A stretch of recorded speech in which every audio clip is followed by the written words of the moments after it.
Hello बच्चों, good morning. मैं आज आपको पहले वाले वीडियो में हमने हमारे हिंदी कविता का 8वीं कक्षा का हिंदी का पहला चैप्टर पढ़ा, ज्योति प्रार्थना। वो अब पूरा हो चुका है। उसकी एक्सरसाइज भी हमने गृह कार्य में की। अब हम हमारे गद्य खंड, बच्चों ये जो पाठ है वो आपको लिखना है। मैंने जो चोपड़े के 2 भाग बनवाए हैं उसमें आपको ये गद्य में लिखना है। आप कविता के साथ में इसको लिखेंगे नहीं। तो हम चलते हैं हमारे पाठ की ओर। हमारे पाठ का नाम है पाठ 2, अपराजिता। शिवानी, इसकी लेखिका है शिवानी। शिवानी का जन्म सन 1933 में राजकोट में हुआ था। राजकोट कहाँ आया हुआ है? गुजरात में। शिवानी का मूल नाम गौरा पंत था। इनकी आरंभिक शिक्षा शांति निकेतन पश्चिम बंगाल में हुई और कहानी और उपन्यास लेखन के क्षेत्र में इनका विशेष योगदान है। इन्होंने 40 से भी अधिक कहानियां लिखी बच्चों, और उसके साथ साथ देखो यहाँ मैंने लिखा है अनेक उपन्यास भी लिखे। अब इनके उपन्यास की ओर चलते हैं हम। तो देखिए, कृष्णकली, 14 फेरे, पाताल भैरवी, चंपा तथा कैजा आदि उपन्यास सुप्रसिद्ध है। फिर आते हैं आगे की ओर। इन्हें अनेक साहित्यिक पुरस्कार भी मिले, सामाजिक पुरस्कार, और भारत सरकार के द्वारा इन्हें पद्मश्री पुरस्कार से सम्मानित भी किया गया। तो बच्चों अब हम आएंगे हमारे पाठ की ओर कि आखिरकार इस पाठ में है क्या, लेखिका शिवानी ने ऐसा क्या लिखा है। इस पाठ में पहले मैं आपको इसकी थोड़ी सी झांकी बतानी चाहती हूँ। साहस की और अटूट धैर्य की बात की है। अगर हम चाहें तो हम कुछ भी कर सकते हैं। हमारे मन में विश्वास हो तो हम, अगर हमने धारा है कि भाई मुझे डॉक्टर बनना है बड़े होकर, फिर चाहे कितनी भी कठिनाइयाँ क्यों ना आए, हम हमारे विश्वास और धैर्य के साथ में अपने लक्ष्य की प्राप्ति कर सकते हैं। देखिए, अपराजिता यानी इस पाठ की नायिका जो है डॉक्टर चंद्रा, कहानी के शीर्षक को सार्थक सिद्ध करती है। बराबर बच्चों। अपराजिता मतलब, पहले तो मैं आपको उसका मतलब बताना चाहूंगी, जो हारी ना हो। उसके आगे हम आगे बात करते हैं बच्चों। कभी कभी विधाता भी हमें ऐसे विलक्षण व्यक्ति से मिला देता है। विलक्षण मतलब असाधारण, अद्भुत, जिससे हमें स्वयं अपने जीवन की रिक्तता मतलब खालीपन बहुत छोटी लगने लगती है। तब हमें तब लगता है कि भले ही उस अंतर्यामी से हमें जीवन में कभी अकस्मात अकारण ही दंडित कर दिया हो, किंतु हमारे किसी अंग को हमसे विच्छिन्न मतलब अलग कर हमें उससे वंचित मतलब उसके बिना रहना, वंचित तो नहीं किया, फिर भी हम में से कौन ऐसा मानव है जो विपत्ति के कठिन क्षणों में विधाता को दोषी नहीं देता। शिवानी कहती है कि कभी ऐसा होता है कि हमें एक ऐसे विलक्षण, ऐसे अद्भुत व्यक्ति से मिला देता है, तब हमें पता चलता है कि हमें तो ईश्वर ने कभी भी हमारे साथ में कुछ भी छीना नहीं है। हाँ, हमारे साथ कुछ भी गलत नहीं किया, फिर भी जैसे हमारे ऊपर कुछ भी कठिन समय आता है, मुसीबत का समय आता है, हम तुरंत किसको दोष ठहराने लगते हैं? भगवान को। जैसे कोई फेल हो गया बच्चा तो क्या बोलेगा? भगवान मैंने तो लिखा था ऐसा, तुमने क्यों मुझे फेल कर दिया, क्यों मैं आगे नहीं बढ़ पा रहा हूँ, तो क्यों मेरी किस्मत। तो बच्चों किस्मत कुछ होती नहीं है। हमारे ऊपर हमें विश्वास होना चाहिए, और हमारे अंदर क्या लायकात है वह लायकात के ऊपर हम सब डिसाइड करते हैं, कंफर्म नक्की करते हैं। अब हम हाथ में आती दूसरे पहले आती हूँ। मैंने अभी पिछले ही महीने एक ऐसी अभिशप्त काया देखी। अभिशप्त मतलब श्रापित काया देखी, जिससे विधाता ने कठोरतम दंड दिया। अब मैं आपको पाठ के बारे में और ज़्यादा डिटेल में बताने जा रही हूँ। इसमें तो लिखा है, लेकिन मैं थोड़ा अपने आप से भी समझाऊंगी। तो बच्चों अब जो लेखिका है हमारी शिवानी, अचानक ही वो एक ऐसी व्यक्ति से मिलती है, एक बच्ची से मिलती है जिसका पूरा अंग, गर्दन के नीचे का पूरा भाग कैसा होता है? निर्जीव होता है, उसमें जान होती नहीं। उस कोठी का आता एकदम हमारे बंगले के आते से जुड़ा है। आते मतलब दरवाजा है, दीवार, बराबर। तो एकदम उसके दरवाजे से जुड़ा है।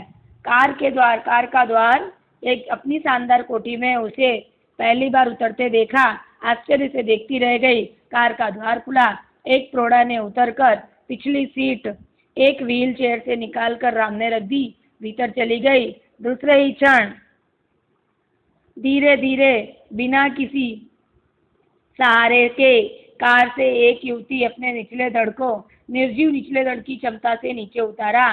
फिर बैसाखियों के सहारे नित्य नियत समय पर उसका यह आवागमन देखती हुई आश्चर्यचकित रह गई, ठीक जैसे कि कोई मशीन खटखटाती अपना काम किए चली जा रही है। यहाँ पे शिवानी की मुलाकात किससे हुई? डॉक्टर चंद्रा से, जिनका पूरा निचला शरीर कैसा था? गर्दन के नीचे का निर्जीव था। वह अपना कोई काम पहले स्वयं नहीं कर पाती थी। हम आगे देखेंगे कि आखिरकार डॉक्टर चंद्रा किस प्रकार अपनी ख्याति प्राप्त करती हैं, प्रसिद्धि प्राप्त करती हैं, उसके बारे में भी इस पाठ में शिवानी ने लिखा है। धीरे धीरे मेरा उससे परिचय हुआ, कहानी सुनी तो दंग रह गई। नियति ने प्रत्येक कठोर आघात को अमानवीय धैर्य एवं साहस से झेलती वह बित्ते भर की लड़की, बित्ता भर मतलब छोटी सी लड़की, मुझे देवांगा मतलब देवी से कम नहीं लगी। मैं चाहती मेरी पंक्तियों को उदास आंखों वाला गौरा उजले वस्त्रों से सज्जित लखनऊ की मेघावी युवक पढ़े, जिसे मैंने कुछ माह पूर्व अपनी बहन के यहाँ देखा था। अब इसमें चंद्रा को जब देखती है तब उसे कौन याद आता है? उसने अपनी बहन के वहाँ पे बच्चों एक लड़के को देखा होता है, जो लड़का एग्जाम देने के लिए IAS की एग्जाम देने के लिए वो कहाँ जाता है? लखनऊ जा रहा होता है। देखो यहाँ लिखा है, इलाहाबाद जाता है परीक्षा देने। ये आपको एक एक वाक्य में पूछा जाता है, तो ध्यान रखना। लौटते समय किसी स्टेशन पर चाय लेने उतरता है और गाड़ी चल पड़ती है। चलती ट्रेन में हाथ कुल्हड़ सहित चढ़ने का प्रयास किया, लेकिन पहिए के नीचे आ जाता है। प्राण तो बच जाते हैं, परंतु दायां हाथ कट जाता है, वो विच्छिन्न हो जाता है। और उसके साथ में वह क्या करता है? वो निराश हो जाता है, मानसिक संतुलन खो बैठता है। पहले दुख को भुलाने के लिए नशे की गोलियां खाता है, फिर नूर मंजिल की शरण में गई। केवल एक हाथ खोकर ही उसने हथियार डाल दिए। इधर चंद्रा का तो पूरा निचला धड़ कैसा था? निष्प्राण था, मांसपिंड था, उसमें मांस हड्डियां थी। मैं सिर्फ मांस का ही था, पर हड्डियां नहीं थी, जान नहीं था। तो भी वह हमेशा प्रफुल्लित मतलब खुश रहती थी। चेहरे में विषाद की कोई रेखा, दुख कुछ भी नहीं था। बुद्धि दीप्त आंखों में अदम्य उत्साह, प्रतिपल प्रतिक्षण उत्कृष्ट जिजीविषा, जीने की इच्छा उसके अंदर थी और अनेक महत्वाकांक्षाएं थी।